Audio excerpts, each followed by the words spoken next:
المرسلين وآله وأصحابه أجمعين أما بعد በተረፈ በእንደዚህ አይነት አጋጣሚዎች ልንወስዳቸው የሚገቡ ቁም ነገሮች አሉ። እነዚህን ቁም ነገሮች ብዙ ጊዜ በአንዳንድ አጋጣሚዎች እናስታውሳቸውና ከዚያ በኋላ ያ ያሰብነው ትምህርት ከአእምሯችን በነው ይጠፋል።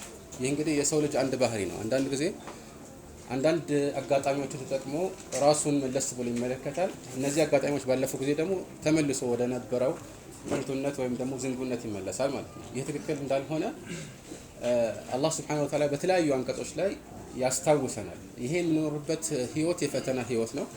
ስለዚህ እኛም ደግሞ ወረፋ እየጠበቅን አላህ የወሰነልን ቀን እስኪደርስ እየጠበቅን እንጂ ከዚህ በተለየ መልኩ የሚተርፍልን እድል የለም። ከዚህ አንፃር ሁሉ ጊዜ ሞትን ተዘጋጅቶ መጠባበቅ የሙእሚን ባህሪ ነው። አላህ Subhanahu Wa Ta'ala ሙስሊም ሆናችሁ እንጂ እንዳትሞቱ ሲል ያው መቼ እንደምንሞት አናውቅም። ስለዚህ መቼም ቢሆን ዝግጁ ሆናችሁ ጠብቁ ለማለት ነው። ይህንን ትልቅ ትምህርት ብዙዎቻችን ለማስታወስ የሚያስታውሰን እንፈልጋለን። ነገሩ ግን ፍንትው ያለ እውነታ ነው። ፊት ለፊታችን ያለ ነው። መሞታችን እንደማይቀር እናውቃለን። ሁላችንም ወደ ሞት አፋፍ እየተጓዝን ነው። ሞት የት ጋር ሆኖ እንደሚጠብቀን አናውቅም። አላህ Subhanahu Wa Ta'ala ደግሞ አንዲት እድል ብቻ ነው የሰጠን። እናም ይህንን እድል ያልተጠቀመበት ሰው በጣም ይጸጸታል። በዚህች ህይወታችን ላይ አላህ እንደሚፈልገው መኖር አለብን። እኛ ወደዚህ ምድር የመጣ ነው መቼም ያለ ምክንያት አይደለም። እንደዚሁ ኖረን ከዛ በኋላ በሞት ሁሉን ነገር የምንገላገል ይመስል ይሆናል። ያ ቢሆን ቀላል ነበር።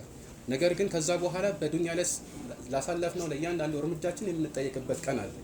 የፍርድ ቀን አለ። ከዛ በኋላ መቀስቀስ አለ። ከዛ በኋላ ደግሞ ወይ ለዘላለም የጀነት ወይ ደግሞ የሌላኛው ሀገር ነዋሪ ልንሆን እንችላለን። ስለዚህ ዝግጅት መደረግ ያለበት በዚህ በዱንያ ላይ ነው።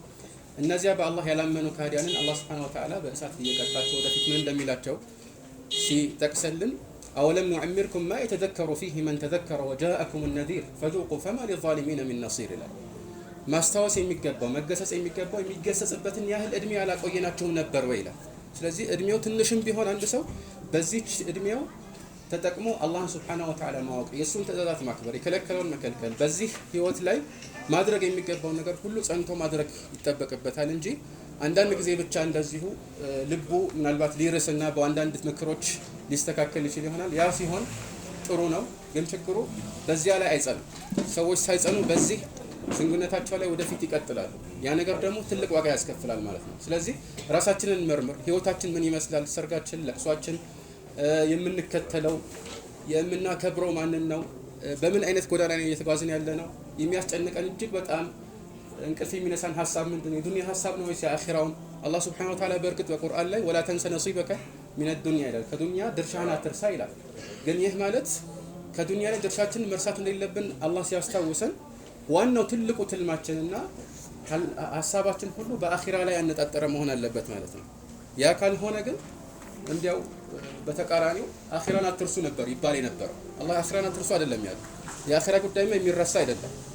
ታላ ሁሉ ሐሳባችን ሁሉ ትልማችን ሁሉ ትግላችን ከአኺራ ጋር የተቆራኘ መሆን ይጠበቅበታል።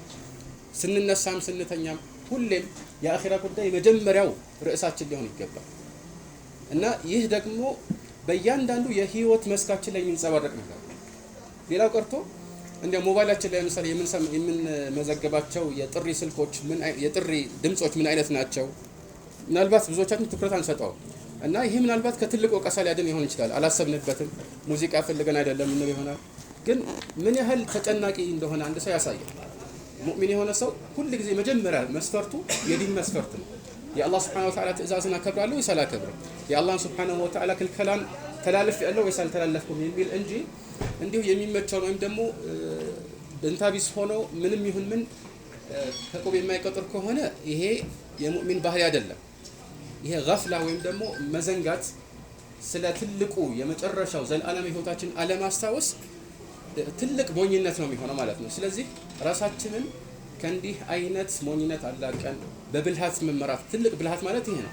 ከኪሳራ መዳን ነው። ሰዎች በአንድ መስክ ውስጥ ሲገቡ፣ ንግድ ውስጥ ለምሳሌ ሲገቡ ከኪሳራ ለመዳን የማይቆፍሩት ጉድጓድ የለም። ግን ከዚህ የበለጠ ትልቁ ኪሳራ ደግሞ የአኺራው ኪሳራ ነው። ራሳችንን ቤተሰቦቻችንን ሁሉ የምናጣበት ኪሳራ ማለት ነው። قل إن الخاسرين الذين خسروا أنفسهم وأهليهم يوم القيامة ألا ذلك هو الخسران المبين እነዛ ከሳሪዎች ማለት እነዛ ቤተሰቦቻቸውና ራሳቸውን ያጡ የከሰሩ ናቸው ይላል። ስለዚህ ከእንዲህ አይነት ኪሳራ ለመዳን አላህ Subhanahu Wa Ta'ala ያዘጋጀልንን የህይወት መንገድ እንሞክረው እስቲ። አንደኛ በዚህም ዱንያ ላይ የምናገኘው የልብ እርጋታ አለ። ሁለተኛ ደግሞ የመጨረሻው ዘላለማዊ ህይወት ሊያስጨንቀን ይገባል ማለት ነው። አለበዚያ የመጣንበትን ዓላማ የማንረዳ ከሆነ ከተራ እንስሶች የማንሻል ነው የምንሆነው። እንደሚታወቀው አንድ ሰው ለመጣበት ዓላማ የሚተጋ ሲሆን ህይወቱ ሁሉ ይቀየራል። ያለበዛ ግን ለምን እንደመጣ ለምን ወዴት እንደሚጓዝ ራሱ የማያውቅ ሲሆን ምናልባት እያንዳንዱ የምንለብሰው ልብስ ወይም ደግሞ የምንጠቀምባቸው መጠቃቀሚያ እቃዎች ሁሉ የተሰሩበት ዓላማ አለና ለዛ ዓላማ ያገለግላሉ። እኛ ግን ለዓላማችን አልዋልንም ማለት ነው። ይሄ ትልቅ ወቀሳን የሚያሳድር ነገር ነው። የችን መልእክት ብቻ ለማስታወስ ፈልጌ ነው። አላህ Subhanahu Wa Ta'ala ሁላችንንም ከእንዲህ አይነት ክስተቶች ትልቅ ትምህርት የሚወስዱና ለመጨረሻው ዘላለማዊ ህይወታችን የሚተጉ ያድርገን። هذا والله اعلم وصلى الله على محمد واله وصحبه اجمعين.